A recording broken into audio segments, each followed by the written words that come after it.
And joining me now is Owen Schroyer. And of course, Owen, as we've seen, we just talked about how Eric Holder is going to join Obama, and they're going to get involved in lawsuits to try to overturn districting in the predominantly Republican legislatures now throughout the country because they couldn't win at the ballot box, so they're going to try to do this in the courtroom.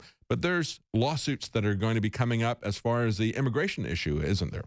Well, we're facing an interesting battle here because, part of what we like is part of why America, what is designed to do, to have local governments be able to control their own destiny, states to be able to control their own destiny.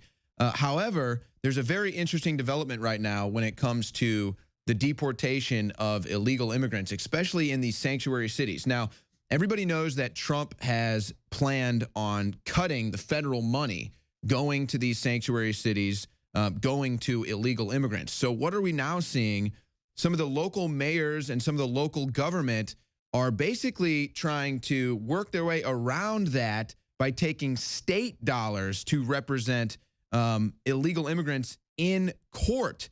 A Los Angeles city and county, this is a story from LA Times, Los Angeles city and county leaders on Monday unveiled a $10 million fund to provide legal assistance for residents facing deportation, using public funds to challenge policies sought by White House and Republican Congress. But guess what, David? There was no vote.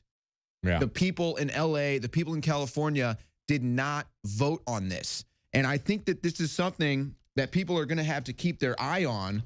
Because we know also in California, Owen, they have amnesty groups who are pleading for them to cover up the data for gang members because they don't want gang members to be deported by Donald Trump. This is insane. These are people, the very people that should be deported, but they want to cover it up. They said, well, because they committed a lot of serious crimes, they might have been falsely labeled as a gang member. It's like, really? Who cares if they're in a gang or not if they're committing serious crimes? We're going to be right back with Owen Schroyer. We're going to talk more about this immigration move. It's not stopping, folks. They are not giving up. They are still fighting. They're going to continue to fight in the courts. Stay with us. We'll be right back. Welcome back to the Alex Jones Show. I'm David Knight here with Owen Schroyer, and we've been talking about the continuing push by the Obama administration and others. They're now going to fight in the courts to try to keep illegal aliens here. And I think we need to refer to them not even as undocumented, certainly not as undocumented immigrants, not even as illegal aliens. I think we need to refer to them as foreign citizens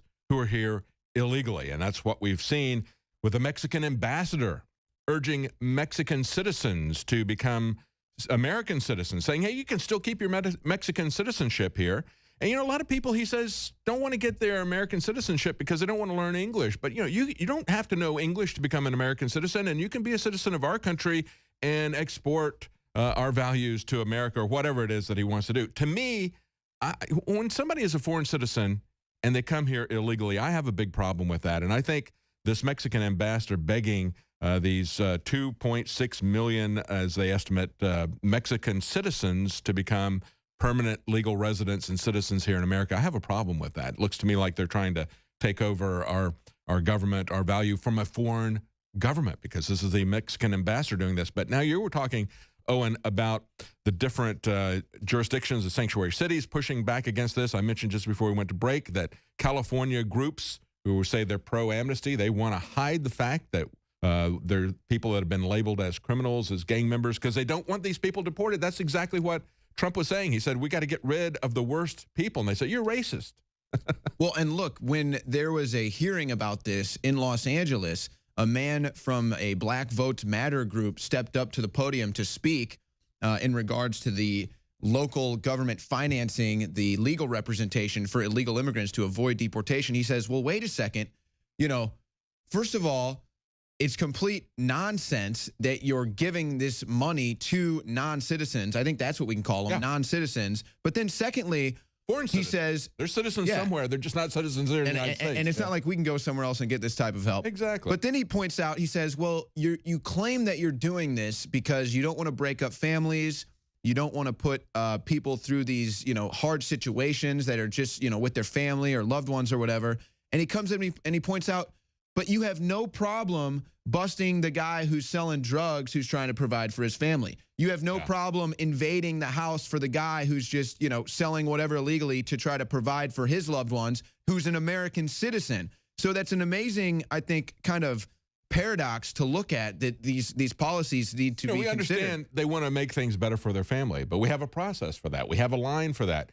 And if they're going to come in here and become dependent upon us and have us pay for the education of their children, I'm going to lose, and many people are going to lose their homes because the property taxes. They're not going to be able to afford the property taxes if we've got to educate any foreign citizen children that gets to come here and be educated in the language of their choice. You've got some of these school districts with 80 different languages that they've got to accommodate. So I think people, especially in sanctuary cities, need to be aware of this. Here in Austin, the local mayor is colluding with President Obama to keep Syrians coming here, despite what the governor said.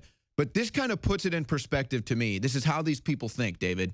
During his pledge Thursday to protect undocumented immigrants, Philadelphia Mayor Jim Kenney, a Democrat, this is from the Washington Post, cited the Fourth Amendment, saying that it protects being held against your will without a warrant. Hey, Jim, in case you didn't realize this, they aren't citizens. They don't have a Bill of Rights. They don't have a Constitution, okay?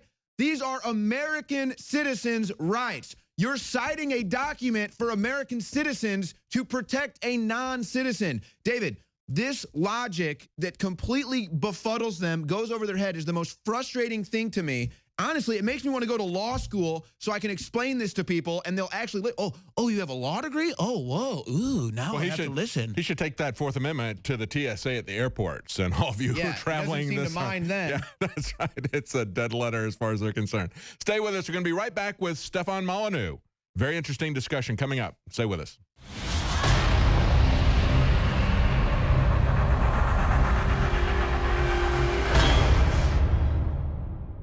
Look, I'm not going to sit here and say, see, I told you so, that communist Chinese-style net censorship was coming to the web, because it's already here. It's being announced. The way you keep the internet open and free is you get involved more than ever. Go to Infowars.com/app. A new battleship in the fight. Infowars Live, available right now. We're looking for a crew to man it. You gonna sit down and play games and be a trendy?